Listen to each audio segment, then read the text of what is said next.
So section 2.6 is about antiderivatives. It's literally the reverse process of differentiation.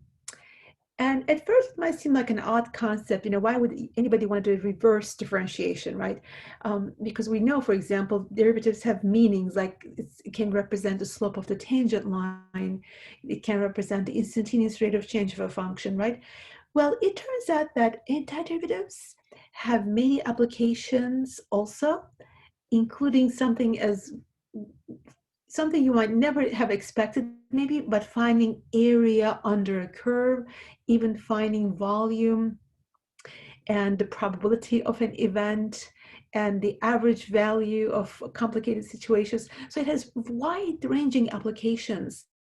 But for today's lesson at the moment, we're not going to get into the applications, and we're mainly going to look at some rules. How do we find antiderivatives in general? And later in this chapter, we're going to actually do applications using antiderivatives, kind of like the way we did with derivatives. Okay, so first of all, let's understand what an antiderivative is. So if you know the function f prime and you're trying to get rid of the derivative, what was the original function that gave you that derivative? And that function, that process going from f prime to f of x, is the process of antidifferentiation. And in general, if they give you a function f of x and they say, what is the antiderivative of this function? Usually we represent that with capital F function. But if they say, okay, here is the derivative, give me the antiderivative, so then that would be f of x, okay? But if they give you a function such as f of x, they say, what is the antiderivative of this function? We're going to represent that with capital F. So in general, the antiderivative is a function so that when you differentiate it, you get the other function. So f prime is equal to f of x. So for example, so let's put it this way. Okay, so you have f of x, and this derivative is f prime. So when you go this way, you are differentiating. But you're trying to go this way, so from f prime to f of x, we call that anti-differentiation. Okay, so let's do some basic examples and come up with the rules. So let's take a look at this table. There's a variety of functions here. In each case, let's find the antiderivative. So for example, I'm going to put the function here, and we're supposed to find the antiderivative of whatever is in the first column. Starting with, if your function is 0, what is the antiderivative? Well, think of a function whose derivative is equal to 0. So if you said any constant like 5, 17, in general, any constant c, you are correct. The antiderivative of, so if I represent this by f of x equals to 0, the antiderivative would be the capital F function, which is equal to a constant. And how do I verify this? Because the derivative of a constant, the prime of a constant, is 0. That's how I would verify it. Now let's think about the function 5. What is the antiderivative of this function? So you think of a function whose derivative is equal to 5. So if you said 5x, you are correct. But what about 5x plus 1? That would also work, right? What about 5x plus 2? That would also work. So in general, we would say 5x plus a constant. And how do I know that? Because if I take the derivative of 5x plus c, I get 5. So that way I know that this is the correct antiderivative. All right, now let's think about the function x. So think of a function whose derivative is equal to x. If you try x squared, its derivative is 2x. There's an extra 2 in there, right? So to get rid of the extra 2, you're going to divide this by 2. And there's always going to be a plus c when you find an antiderivative. So let's check this out. Okay, so what is the derivative of 1 over 2x squared plus c? Differentiate the first term, bring the 2 down. 2 over 2 is 1. So now you have x, and the derivative of c is 0. So indeed, we're getting x, which was the original function. So indeed, we did find a correct antiderivative. 1 over 2x squared is the antiderivative of x. Now we're going to do like one more by trial and error, and from there on, we're going to come up with some rules. Okay, let's also do f of x equals x squared. So which function, when differentiated, gives you x squared?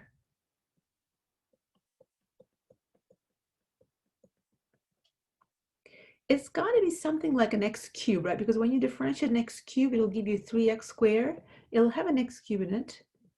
But the 3x squared, when you differentiate, there's an extra 3 that we don't have over here. So to get rid of that extra 3, multiply this by 1/3.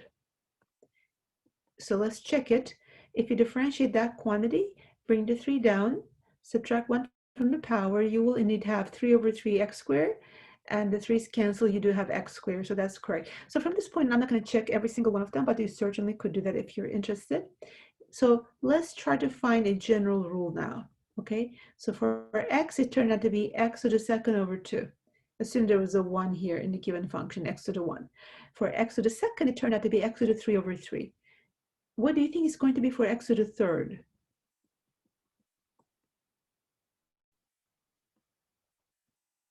If you said x to the 4 over 4 or 1 over 4 x to the 4 plus c, you were correct. So in general, we can write the rule like this. If your function is x to the n, then the antiderivative will be, so basically notice if it was 3, it became a 4, right? The power. So it's going to be, if it's an n, it's going to be 1 more. So n plus 1 times 1 over n plus 1, or you could just say divided by n plus 1 plus c. So it's in a sense the complete opposite of differentiation.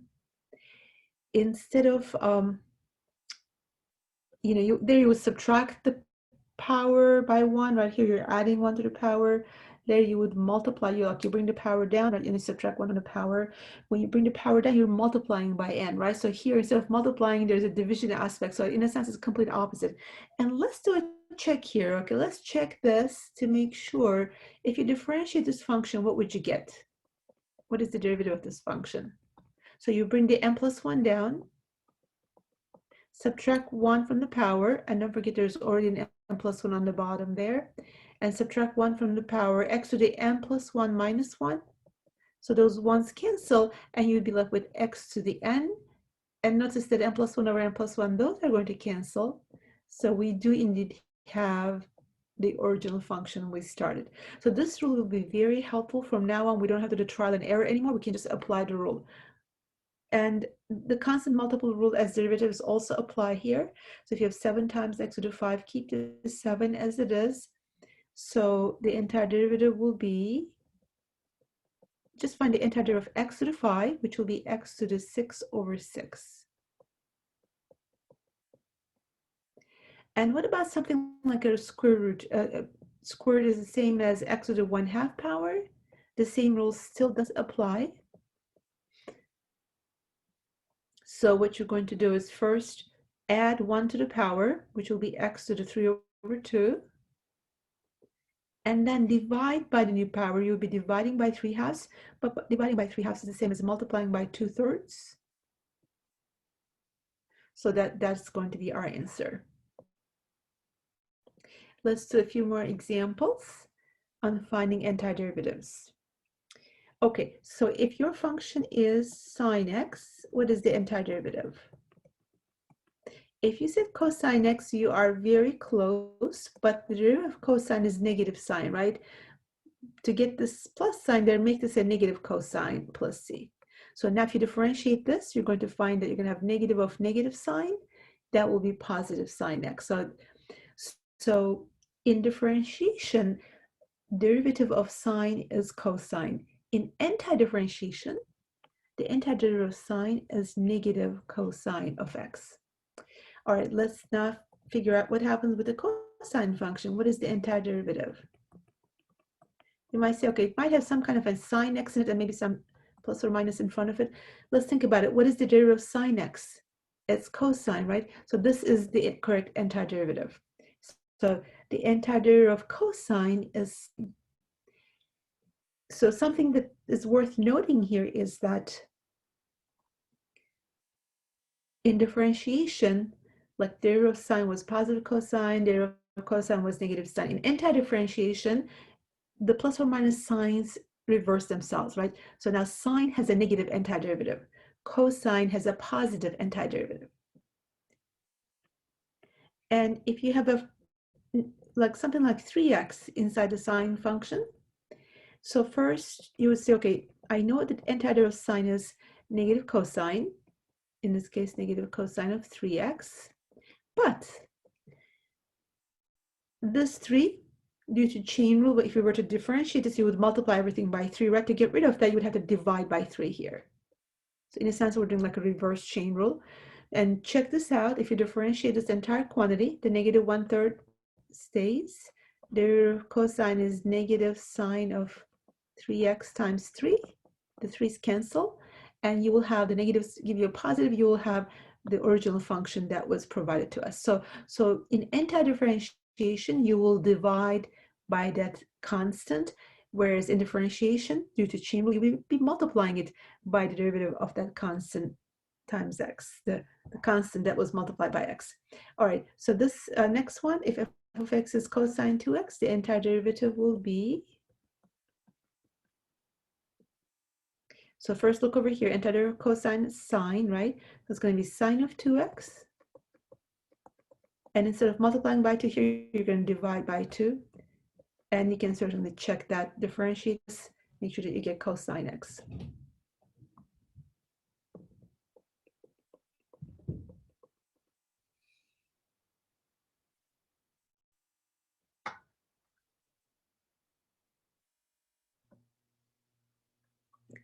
Okay, let's take a look at something like 5 over x squared. So to do that one, I would say first rewrite it as something times x to a power. It'll be 5 times x to the power of negative 2. And the antiderivative is, we're going to apply the same rule, leave the constant as it is. Remember, x to the n plus 1 over n plus 1. So you add 1 to the power, negative 2 plus 1 is negative 1, and divide by the new power, which is negative 1. And we always have the plus c at the end. So if you simplify that a little bit, you're going to get negative 5 over x plus c. Because x is negative 1, we brought it down as a positive exponent of 1 in the denominator. And the next one, same thing. So go ahead and first write it as x to a power, and then apply the rule. It would be good at this point for the remaining problems in this section, if you would pause the video, do it on your own, and then come back and check your answer. That would be probably the most beneficial way to watch the rest of the lesson here. So we're going to add 1 to the power. It'll be x to the power of 4 over 3 divided by 4 over 3, which is the same as 3 over 4. And what about this one? 2 over the square root of x. Again, write it first as 2 times x to a power. When you bring it up, it's going to be a negative exponent, right? Negative 1/2. And the antiderivative is, keep the constant, add 1 to the power. So you have negative 1/2. If you add 1, it'll be positive 1/2. And divide by the new power. You're dividing by 1/2, but that's the same as multiplying by 2 over 1. So we can certainly write that as 4 times x to the 1/2. In other words, 4 times the square root of x plus c. Okay, so now you could have not just one term at a time, but you could have a number of terms being added or subtracted. And if the question says find the antiderivative or antidifferentiate, what you need to do is one by one, you apply to each term. Okay, so here they're using a slightly different notation. Now they say this is f prime, and we're supposed to find f of x. And what that really means is to get rid of a derivative, to find the original function that that derivative comes from, we need to do anti-differentiation. But before we do that, I always try to rewrite everything as powers of x. And so the last term I can write as x to the negative 2. And that was still f prime, right? We just rewrote it. And now we're ready to anti-differentiate. So add 1 to the power and divide by the new power.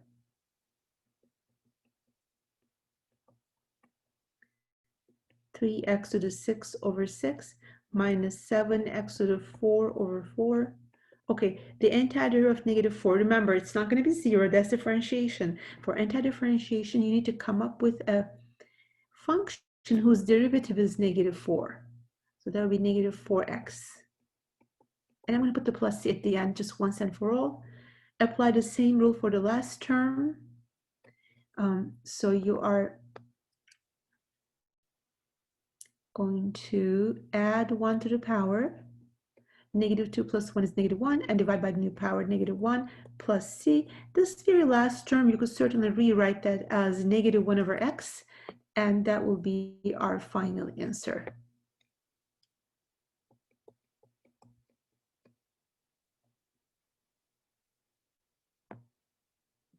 And I didn't even need that other line. Okay, so now let's find the antiderivative of the following function. And after this, we're going to do some different ones, but just getting really good foundation for how do we find antiderivative of x to a power, basically, whether it's a fraction, whether it's a negative exponent. So before I go to f of x, first I want to rewrite f prime. I'm going to rewrite every term as powers of x. So this will be, instead of 2 over x cubed, I have 2 times x to the -3. Instead of root x, it'll be x to the 1/2. Instead of -1 over root x, it's going to be negative x to the power of, think about it, this goes up, it'll be have a negative exponent, and that exponent is going to be -1/2. The last term is plus 7. I'm just copying that as it is. Now I need to find the antiderivative. Here, let's apply that rule, x to the n plus 1 over n plus 1 to each and every term. Again, this would be a great point to stop the video for a few moments, try it, and come back and check your work.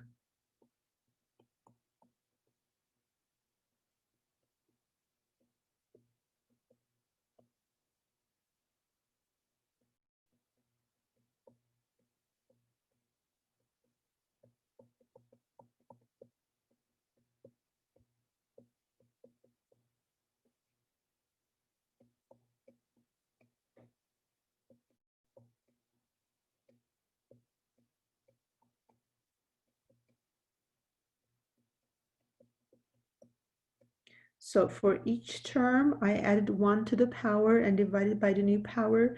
The first one became 5x to the 8 over 8. The next one became -2x to the -2 over -2. Now the two negative 2's on the top and the bottom are going to cancel. It's just going to be a plus x to the -2, which is the same as 1 over x squared. Next term is 2 over 3, x to the 3/2. Again, I added 1 to the power over there and divide by the new power. Okay, the next one is -2 x to the 1/2, or square root of x. Again, what happened there was going from this term to this term, I added 1 to the power, where you had -1/2 plus 1 gave us the +1/2, and you're dividing by 1/2, which is the same as multiplying by 2 over 1. And don't forget, there was a negative up front, I kept the negative there. And then remember that antiderivative of 7 is not 0, it's +7x. And then we always end with a plus c at the end there.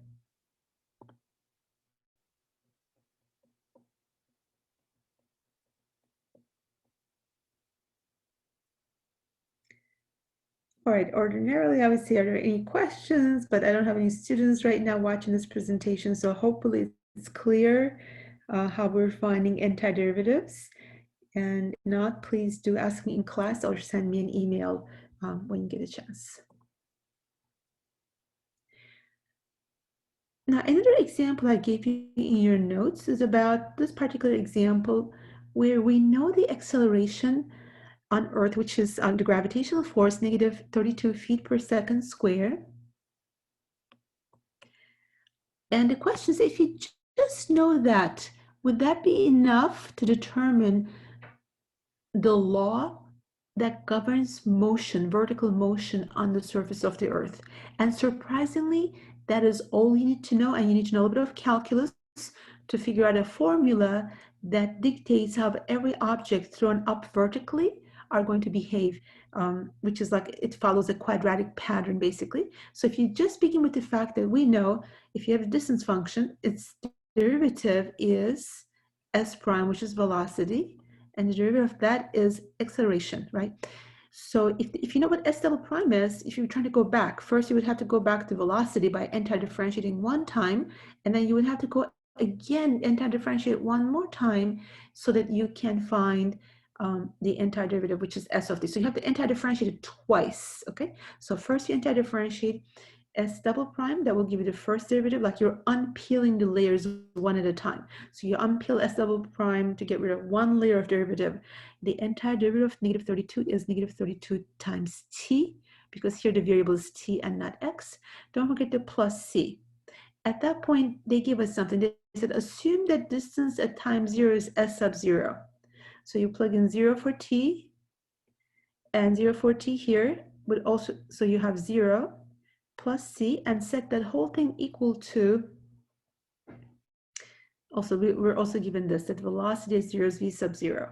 Since s prime is the same as velocity, you would set the whole thing equal to v sub 0. So 0 plus c is v sub 0, that tells us c is equal to v sub 0. So from there, even though we knew what the first derivative was, we didn't know what c was. Using what we call the initial value conditions, now we know what c is, so we plug that in there. So this is our first derivative. But the question was, what is the distance function, not the velocity function? So unpeel the layer one more time, anti-differentiate one more time. The antiderivative of the first term will be negative 32t squared over 2. And that gives you negative 16t squared. The antiderivative of the second term, think of it as 5. So 5 times t, so or v sub 0 times t, plus another constant, which I called it b. At that point, since it's given to us that s of 0 is s sub 0, initial distance from the ground, so plug in t equals 0 everywhere you see, so plug in a 0 here, plug in a 0 there, plus b, and set the entire thing equal to s sub 0. From there, you will get b is equal to s sub 0. So now that you figure out the value of b, put it in there, and together you have the final answer, negative 16t squared plus v sub 0 t plus s sub 0. So this is the equation that governs vertical motion on the surface of the Earth, where gravitational constant is negative 32. So you just had to know this value, gravitational constant, and some calculus, and that was sufficient for us to figure out what kind of motion an object will take.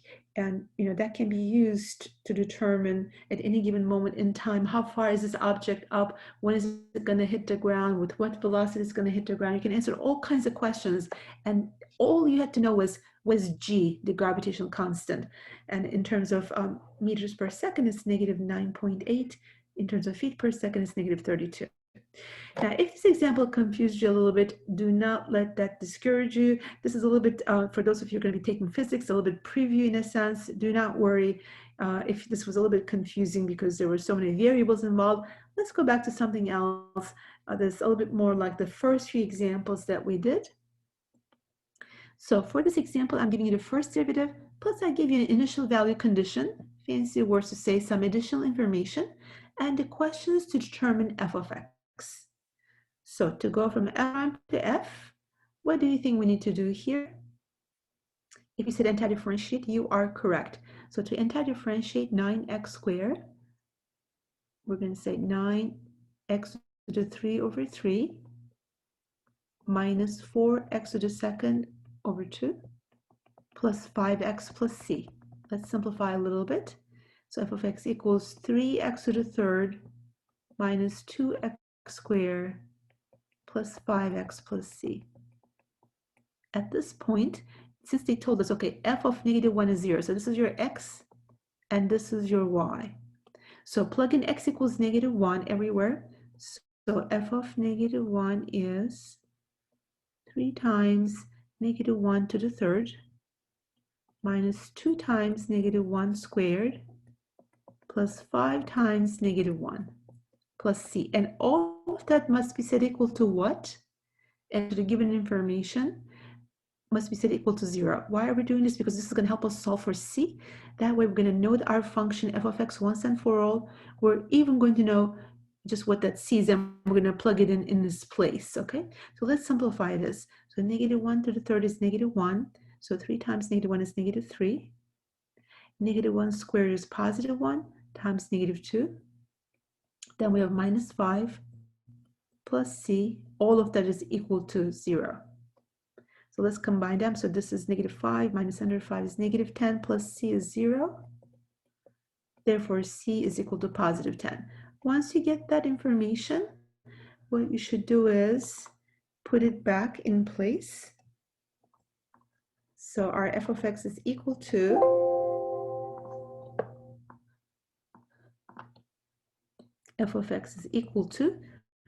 we no longer need to put a c because we know what c is because they give us some extra information for the problem, and we could determine the value of c, and we can determine our function f of x.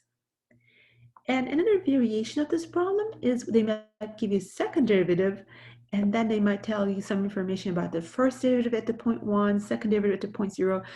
The point is irrelevant. It could be any value, but they give you some extra information.